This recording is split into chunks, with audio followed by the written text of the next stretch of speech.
فرضی حقیقت ابتدا سے آج کل انشے سیریل 28واں انشا شارق علی ویلیو ورسٹی۔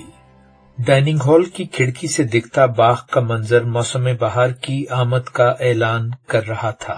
گزرگاہوں کے کناروں پر لگی پاکیزہ سفید پھولوں سے لدی بلیک تھورن جھاڑیاں، کیاریوں میں سر اٹھاتی رنگ برنگے پھولوں کی کھلتی نازک کلیاں، وقفے وقفے سے لگے لہلہاتے پیلے ڈیفوڈلز کے جھنڈ، تازہ سبز پتوں سے ڈھکے تناور درختوں کی قطاروں میں جا بجا دکھتے پھولوں سے لدے چیری بلاسم، دھیرے دھیرے سرکتی ناشتے کی قطار میں ہم سب مینیو ٹیبل پر سرو کی ہوئی چیزوں میں سے پسند کی چیزیں پلیٹوں میں ڈال رہے تھے۔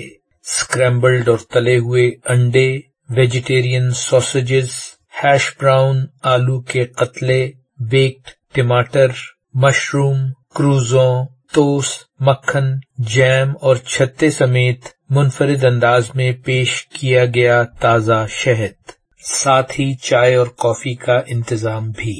ٹیبل پر بیٹھے تو میں نے پروف سے پوچھا، فرضی حقیقت سے آپ کی کیا مراد ہے؟ بولے، اس سے مراد نہ صرف کسی فرد کا غیر موجود حقیقت کو تصور میں لانا ہے، بلکہ بہت سے انسانوں کا اجتماعی طور پر اسے سچ قبول کر لینا بھی۔ گویا ہم انسان آپس میں مل کر کسی غیر موجود خرافات کو بن بھی سکتے ہیں اور اس پر ایک ساتھ یقین بھی کر سکتے ہیں، جیسے بائبل میں موجود کائنات کی تخلیق کی کہانی، یا آسٹریلوی ایبوریجنیز باشندوں کے فطری قوانین کے بارے میں گھڑے ہوئے جادوئی قصے، یا جدید ریاستوں میں قوم پرستی کا تصور، یا کاغذ کے کرنسی نوٹوں کے طاقتور ہونے جیسی خرافات پر ہم سب کا مشترکہ یقین۔ لیکن ہم انسان ایسا کیوں کرتے ہیں؟ زن نے پوچھا۔ پروف اورنج جوس کا گھونٹ لیتے ہوئے بولے، اس طرح کی فرضی حقیقتوں کا بڑی تعداد میں لچکدار طریقے سے قبول کر لینا ہمیں بڑے پیمانے پر باہمی تعاون کی صلاحیت فراہم کرتا ہے۔ یہی وہ طاقت ہے جس نے ہمیں اس زمین پر دیگر جانوروں کے مقابلے میں ممتاز اور بالآخر حکمران بنایا۔ لاکھوں، کروڑوں بلکہ اربوں اجنبیوں کی ایک دوسرے سے تعاون کی طاقت، کیونکہ وہ کسی فرضی حقیقت پر مشترکہ یقین رکھتے ہیں۔ ایمیزون اور ای کامرس کی فرضی حقیقت پر ہمارا مشترکہ اعتماد ہمیں ان گنت اجنبیوں کے ساتھ عالمی تجارت کی سہولت فراہم کرتا ہے۔ تم دکان پر پہنچ کر کسی اجنبی کو کاغذ کا ایک ٹکڑا ہاتھ میں تھماتے ہو اور وہ تمہیں 1 درجن کیلے۔